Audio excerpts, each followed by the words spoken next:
Hello friends, आज के video में हम लोग देखेंगे कि कोई भी स्टॉक जब अपने आईपीओ बेस को ब्रेकआउट करता है तो किस तरह से मूवमेंट देता है।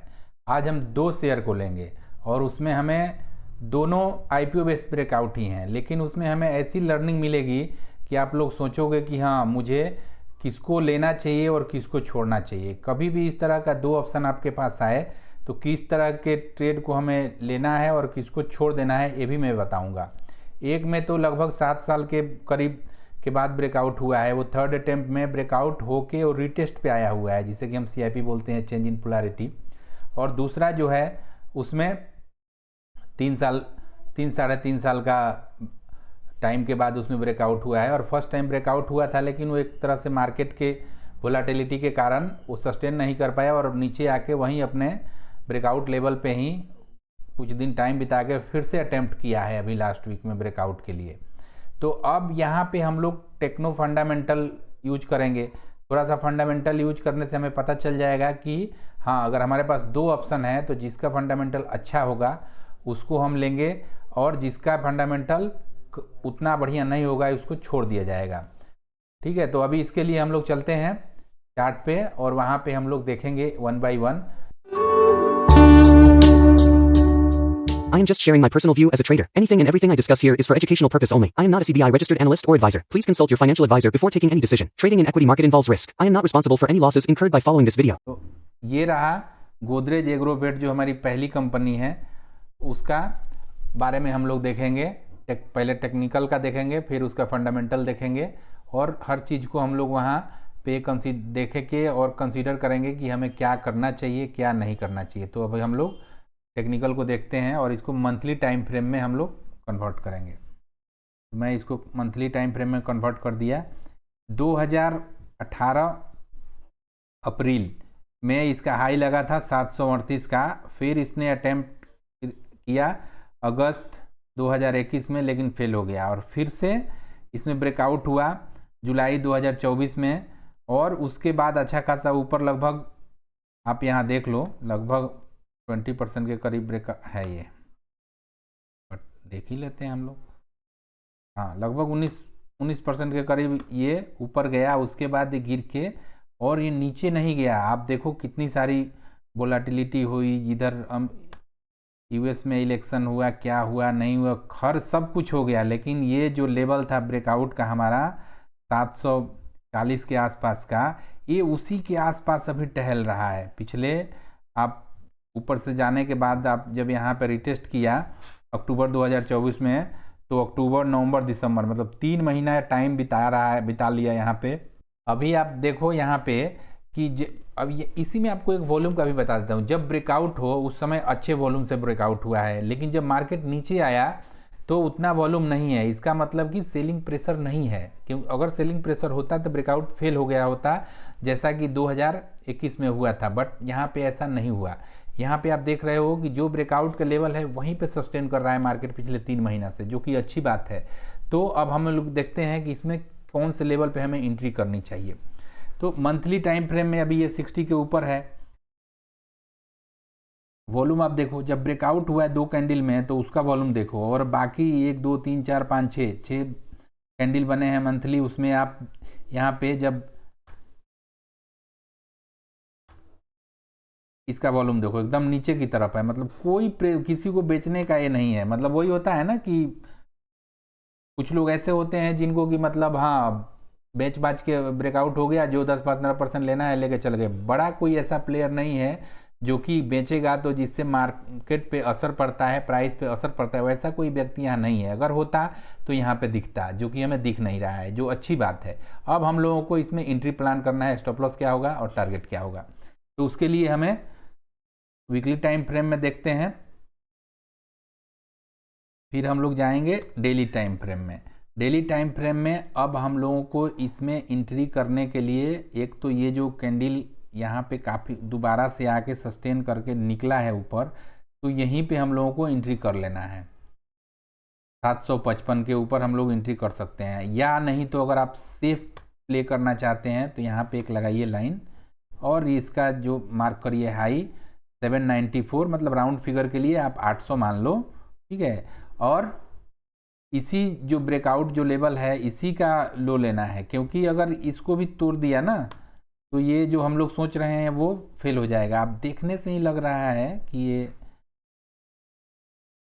यहाँ अगर दोबारा से इस लेवल को आ गया तो ये फेल हो जाएगा, तो हम लोग यहाँ पे निकल जाएंगे और ज़्यादा हम लोगों को इसमें नहीं देना है एज ए स्टॉप लॉस, क्योंकि ये कितना हो रहा है, लगभग 11-12% के करीब हो रहा है। ठीक है, अब हम इसको जब यहाँ से ब्रेकआउट होगा तभी देखते हैं जो नेक्स्ट जो हमारा लेवल है जो हाई है वो कितना परसेंट हो रहा है, तो वो भी मतलब 1:1 का है, तो ये हमारे लिए उतना फेवरेबल नहीं होगा। तो हम क्या करेंगे इसे कि यहाँ पे हम लोग एंट्री ले लेते हैं, स्टॉप लॉस लगा देते हैं। उसके बाद जैसे जैसे ऊपर चलेगा, जब इसको ब्रेकआउट देगा तो हम लोग अपने ब्रेक इवन पे आ जाएंगे, वहाँ पे रहेंगे और फिर जैसे ऊपर आगे बढ़ेगा तो हम इस यहाँ पे आ जाएंगे, मतलब अपने कैपिटल को मतलब प्रॉफिट को प्रोटेक्ट करते हुए आगे बढ़ेंगे। इस तरह से हम इसमें यहाँ पे प्लान करेंगे। और अब इसका थोड़ा सा हम लोग देखते हैं फंडामेंटल की, फंडामेंटल क्या कह रहा है इसका।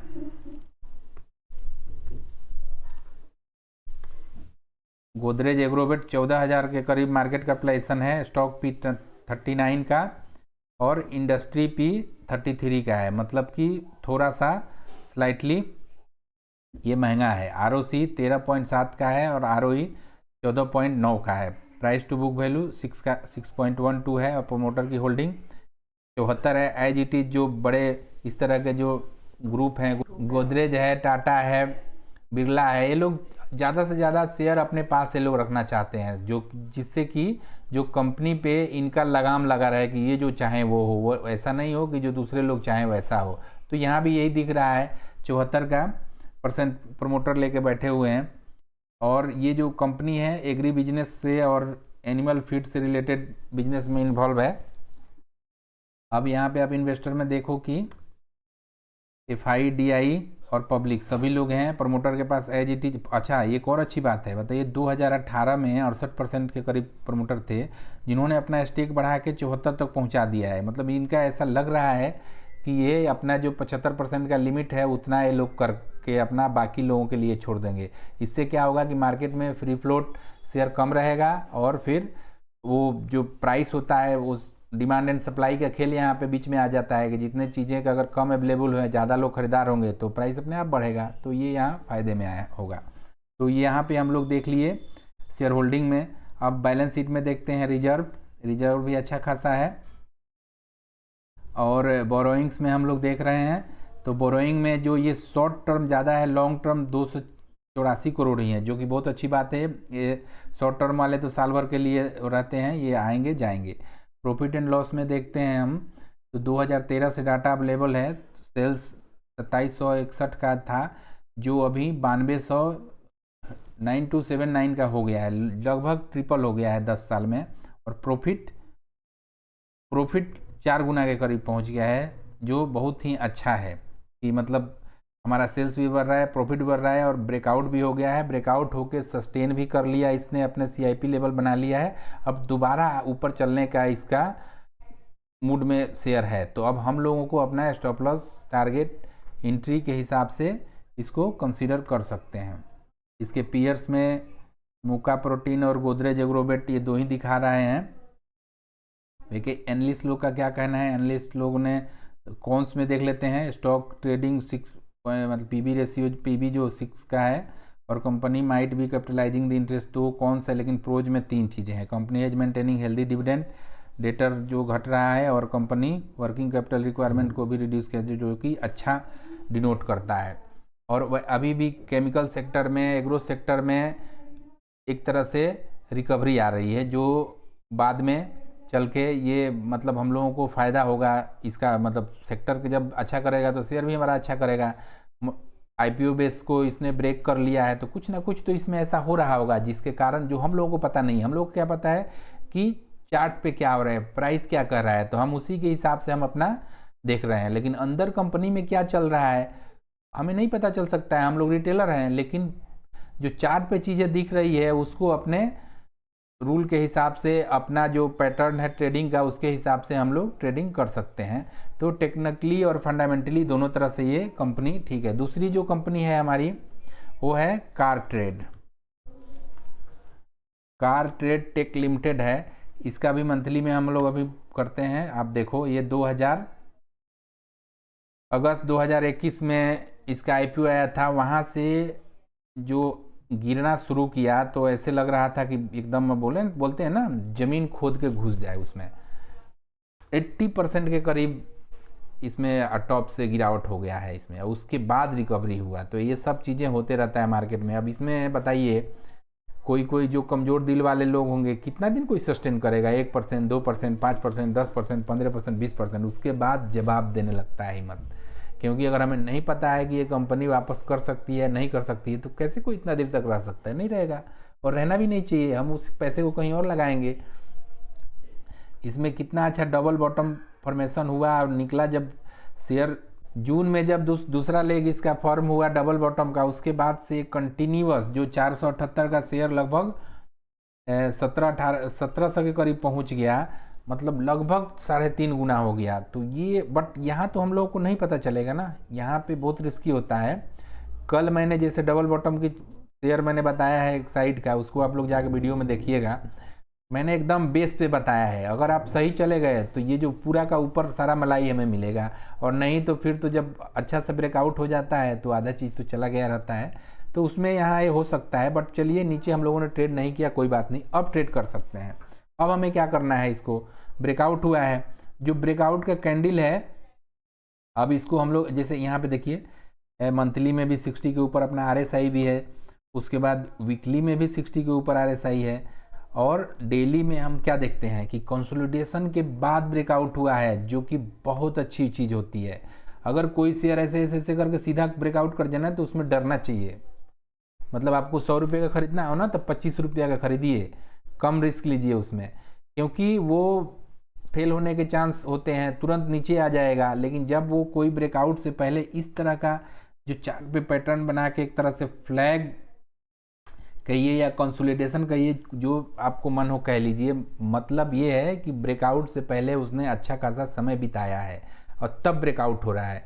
अब आप इसको कंसीडर कर सकते हैं दो तरीके से। आप इंट्राडे भी इसमें कर सकते हैं, इसको आप पोजिशनल भी कंसीडर कर सकते हैं, इसको स्विंग के लिए भी कंसीडर कर सकते हैं। तो जिस तरह का आपका पर्पस होगा उसी तरह का आपको स्टॉप लॉस लेना है। इंट्राडे में क्या करना है हमें, ये जब ये रेड वाली कैंडल का जो हाई है 1716 रुपया 90 पैसा, मतलब 1720 के ऊपर जब जाए तो 1-2% के लिए इंट्राडे कर सकते हैं।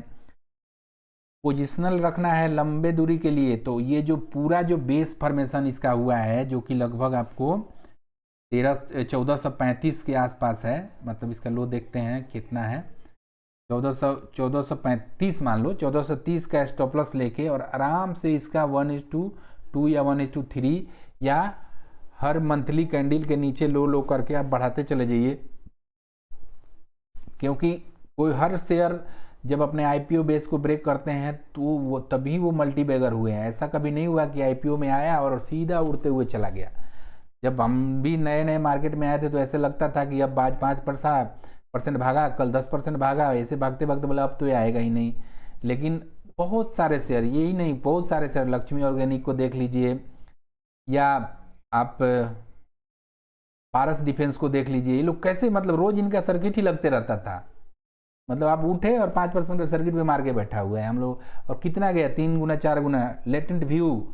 और फिर क्या हाल हुआ उन लोगों का, जब पिटाई शुरू हुआ मार्केट का तो फिर आ गए अपने जगह पे और फिर अपना चलना शुरू किए हैं और आगे बढ़ रहे हैं। तो यहाँ पे हमें मौका मिला है, कंसोलिडेशन के बाद ब्रेकआउट हुआ है, जो अच्छी बात है। तो अब हम इसको 1430 का स्टॉप लॉस लेके ये ब्रेकआउट के लेवल पे कहीं भी आपको मौका मिलता है। अब ऐसा नहीं हो कि मंडे के दिन 10% भाग जाए तो एंट्री लेना है, तब मत लीजिएगा।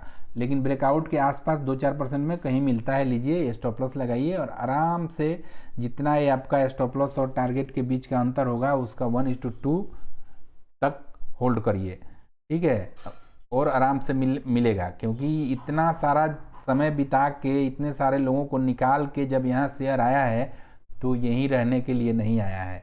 जब शेयर यहाँ तक आया है तो यहाँ रुकने के लिए नहीं आया हुआ है, क्योंकि अगर इसको गिरना होता तो ये 2 महीना पहले भी ये ब्रेकआउट किया था, नवंबर दिसंबर में भी ट्राई किया इसने, लेकिन वो यहीं पे सस्टेन कर गया। तो इसलिए ऐसा लग रहा है, ऐसा होना चाहिए कि ऊपर जाए, बट टेक्निकल एनालिसिस की यही खूबसूरती कही है, जो भी कहिए, इसमें कुछ भी कंफर्म नहीं होता है। तभी हम बोलते हैं कि रिस्क मैनेजमेंट को अपने फेवर में रखिए, क्योंकि कोई भी पैटर्न हो, किसी भी तरह का शेयर हो, कुछ भी हो, 60-70% के ऊपर आप किसी भी सूरत पे नहीं जाने वाले हो सही। तो जब हम सही नहीं जाने वाले 100%, तो हमें अगर कोई एक चीज़ बचा सकता है तो हमारा रिस्क मैनेजमेंट बचाएगा। इसलिए अपने कैपिटल का 1% से ज़्यादा किसी भी ट्रेड में इन्वॉल्व नहीं करना है। जाएगा तो 1% जाएगा ना, लेकिन अगर ये मल्टीबैगर बनता है तो धीरे धीरे अब मंथली कैंडल को लो लेके हम ट्रेल करते रहेंगे, डबल होगा, ट्रिपल होगा, क्या होगा कौन जानता है। लेकिन एंट्री तो लेना पड़ेगा पहले, जब एंट्री लेंगे तभी डबल ट्रिपल हो सकता है।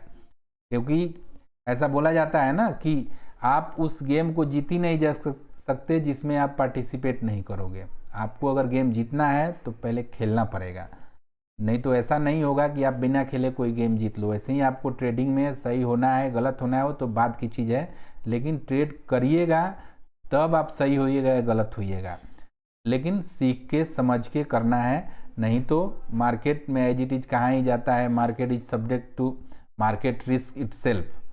तो ये बात को आपको हमेशा ध्यान में रखना है कि यहाँ कहा जाता है कि मार्केट में जो रिस्क है बहुत भर भर के है, और आप जितना टोकरी समझ लो, कुछ भी समझ लो, उसमें रिस्क भरा हुआ है। तो इस चीज़ को आपको ध्यान रखना है। रिस्क मैनेजमेंट हमेशा, मनी मैनेजमेंट और ये सब चीज़ों को करके जब आप सही होगे तब जाके आपका जो ये बोलते हैं ना साइकोलॉजी, माइंडसेट, तब जाकर सही होगा। नहीं तो आप चाहोगे कि कितना भी माइंडसेट ठीक कर लूँगा, बार बार लॉस होगा, तो वो वही चीज़ होती है ना कि वो मतलब कहने के लिए तो ठीक है बट वो बर्दाश्त नहीं होता है। लेकिन अगर आपने 1% रिस्क पे रहोगे, आप कोई भी एक रूल फॉलो करते हो, चाहे ऑल टाइम हाई ब्रेकआउट हो, चाहे बेस से सपोर्ट ब्रेकआउट वाले ट्रेड को आप ले रहे हो, या आईपीओ बेस ब्रेकआउट को ट्रेड को ले रहे हैं, या रोल रिवर्सल वाले ले रहे हैं, कोई एक चीज़ को जब आप 20-30 शेयर को ट्रेड करोगे एक ही तरह से, तब जाके आपको पता चलेगा कि क्या चलता है क्या नहीं चलता है। तो यहाँ पर हमने टेक्निकल देख लिया, अब इसका थोड़ा सा फंडामेंटल देखते हैं, क्योंकि एज इट इज हमारा ये बोलते हैं ना, हर चीज़ का एक इनबिल्ट वैल्यू होता है। तो मेरे चैनल का और मेरा ये हमेशा ये रहता है कि हम चाहे टेक्निकल पे कोई चीज़ कैसी भी हो, जब तक फंडामेंटल सपोर्टिव नहीं होगा हम 100% उसमें अपना मतलब रिस्क नहीं लेंगे। जैसे मान लीजिएगा हमको 1% लेना है तो हम 0.025 मतलब 1/4 रिस्क पे लगाएंगे उसको, हम 1% नहीं लगाएंगे अगर फंडामेंटल सपोर्टिव नहीं होगा। तो अगर फंडामेंटल सपोर्टिव होगा तो हम जाएंगे अपने 1% रिस्क के हिसाब से। तो अब यहाँ पे हम लोग देखते हैं फंडामेंटल में क्या हो रहा है। तो ये कार ट्रेड का आपका हमें स्क्रीनर पे डाटा है, 7,800 के करीब मार्केट कैपिटलाइजेशन है, स्टॉक भी 85 का है, इंडस्ट्री पी भी वही है, मतलब लगता है कि यही एक कंपनी हो। देखते हैं पीयर्स में कोई और है क्या कि अकेले इंडस्ट्री चला रहा है, तो ये एक ही कंपनी है, ठीक है, एक ही से एक कंपनी है और एक ही इंडस्ट्री के लिए भी एक ही है। तो वहाँ से हमें लग गया कि लगता है कि दोनों का बराबर है तो एक ही होगी। चलिए, ROC 4 का है और ROE तो है ही नहीं है। तो यहाँ पे क्या देख रहे हो, अभी जब हमने पहला वाला देखा था तो उसमें अच्छा खासा सब चीज़ें हमें सपोर्ट मिल रहा था, तो वहाँ हम जाएंगे अपने फुल पोटेंशियल के साथ। लेकिन यहाँ पे हम फुल पोटेंशियल में नहीं जाएंगे, हम रिड्यूस पोटेंशियल में जाएंगे, क्योंकि यहाँ फंडामेंटल सपोर्टिव नहीं है। और एज इट इज जैसा मैं बोलता हूँ कि कब और कहाँ के जब आप निर्धारित कर लोगे तो आप मार्केट में सस्टेन कर जाओगे, कि मतलब कहाँ ट्रेड करना है फंडामेंटल से पता चलेगा, कब ट्रेड करना है टेक्निकल से पता चलेगा, और जब दोनों साथ मिलेंगे तब हम लोगों का बिजनेस जो कि ट्रेडिंग का है वो आगे बढ़ेगा। तो यहाँ पे हमें फंडामेंटल सपोर्टिव नहीं है उस तरह का जैसा कि पहले वाले में है। तो इस तरह 2-3 जब चीज़ें आए ना तो हमको एलिमिनेट करने में फ़ायदा होता है। और ट्रेडिंग और मार्केट में रहना सबसे ज़्यादा इम्पोर्टेंट ये जानने में नहीं है कि हमें क्या करना है, ज़्यादा इम्पोर्टेंट ये होता है कि हमें क्या नहीं करना है। जो नहीं करना जान जाओगे तो करना आसान हो जाएगा, ठीक है। तो यहाँ पे अगर आप चाहें तो इसको छोड़ दें, चाहें क्योंकि फंडामेंटल उतना सही नहीं है, और चाहें तो एज ए लर्निंग पर्पस के लिए कम मतलब रिस्क के हिसाब से थोड़े से सीखने के पर्पस से आप कर सकते हैं। अब आगे इसको देखते हैं इन्वेस्टर का इसमें तो प्रमोटर नहीं है, क्योंकि एक अच्छा चीज़ है। प्रमोटर वाले जो नहीं रहते वो प्रोफेशनली रन कंपनियां होती हैं, और अभी मतलब लास्ट वीक मैंने एक वीडियो भी बनाया है जिसमें बताया है कि जो कंपनी में प्रमोटर नहीं होते तो उसके प्रोज एंड कॉन्स क्या होते हैं, तो उसे आप लोग देख सकते हो। उसका डिस्क्रिप्शन में दे दूंगा, डिस्क्रिप्शन में उसका लिंक में डाल दूंगा, उसे आप लोग देख लीजिएगा। तो यहाँ पे FIDI ही है और पब्लिक, और देखिए ये कितना अच्छा चीज़, एक और अच्छा लर्निंग यहाँ पे मिलेगा हमको। पब्लिक 76 का था मार्च 22 में, वो घट के 26 पे आ गया, लेकिन उनका जो शेयर है कहाँ गया, इसको FI और DI लेके चले गए। तो इन लोगों के पास बहुत सारा इन्फॉर्मेशन रहता है, इनके पास टीम रहती है, तो कुछ ना कुछ तो ऐसा चीज़ हो रहा होगा इस कंपनी में जिसके कारण वो लोग शेयर को बाई कर रहे हैं। हम लोगों से कैसा भी कम जानकारी रखते हों, बट ज़्यादा ही है उन लोगों के पास जानकारी। तो यहाँ पे आप देखो FIDI शेयर सब लेके चले गए और इंडिविजुअल के पास से कम हो रहा है। अब इसके बैलेंस शीट में चल के देखते हैं। रिजर्व अच्छा खासा है, बोरोइंग के नाम पे, डेट के नाम पे कुछ है ये नहीं है, मतलब ये तो बहुत अच्छी बात है। प्रॉफिट एंड लॉस में चल के देखते हैं, 2016 में सेल्स था 23 करोड़ का, अभी 579 करोड़ पहुंच गया है, मतलब बहुत अच्छा ये डाटा है। नेट प्रॉफिट पहले माइनस में था, अभी धीरे धीरे मतलब कम हुआ लॉस, उसके बाद ब्रेक इवन के पास आया और अभी पॉजिटिव में हमारा नेट प्रॉफिट है। तो इस तरह से हम देख रहे हैं कि जैसे प्राइस में दिखा था वो सब चीज़ें यहाँ फंडामेंटल में भी दिख रही है कि पहले प्रॉफिट नहीं था, फिर प्रॉफिट थोड़ा थोड़ा शुरू होना हुआ और फिर धीरे धीरे बढ़ रहा है। और और इन्फोसिस देख लो, विप्रो देख लो, कोई भी बड़ी बड़ी कंपनियां देख लो, ये जब नए आते हैं मार्केट में तो इन्होंने भी स्ट्रगल किया है। लाइफ में भी आप देखते होंगे कि आप जॉब करोगे, बिजनेस करोगे, कुछ भी करोगे, इनिशियल स्टेज में ऐसे झटके लगते रहेंगे, लेकिन जब एक लेवल पे आ जाओगे तो सब फिर चीज़ें स्मूथ चलने लगेंगी। और सेम शेयर मार्केट भी कोई अलग नहीं है, ये तो पूरा इमोशन का गेम है मार्केट। तो यहाँ भी ये सब चीज़ें दिख रही हैं। तो इस तरह हमने आज दो कंपनियों को देखा और लकली दोनों IPO बेस्ड ब्रेकआउट पे हैं और दोनों का फंडामेंटल देखा, दोनों का टेक्निकल देखा और मैंने बताया कि क्या करना चाहिए क्या नहीं करना चाहिए, उसके पीछे का लॉजिक क्या है। अब आप लोगों को डिसाइड करना है कि इसमें क्या करना है नहीं करना है। एज ए डिस्क्लेमर मैं अपने तरफ से बता दूं कि मैं यहाँ पे जो भी शेयर कर रहा हूँ, ये जो भी अवेलेबल है मार्केट में, जो आप भी देख सकते हो, कोई भी देख सकता है, उसको मैंने अपना व्यू रखा है। इसको देख के सुन के समझ के आपको ट्रेड नहीं करना है, क्योंकि यहाँ पे आपको कोई भी डिसीजन लेना है तो आप अपने फिनेंशियल एडवाइजर से पूछिए, तब डिसीजन लीजिए। प्रॉफिट आपका तो लॉस भी आपका ही होगा। तो आज के वीडियो को यहीं तक रखते हैं और मिलेंगे नेक्स्ट किसी ऐसे ही लर्निंग वीडियो में। तब तक enjoy your life, happy trading, जय हिंद।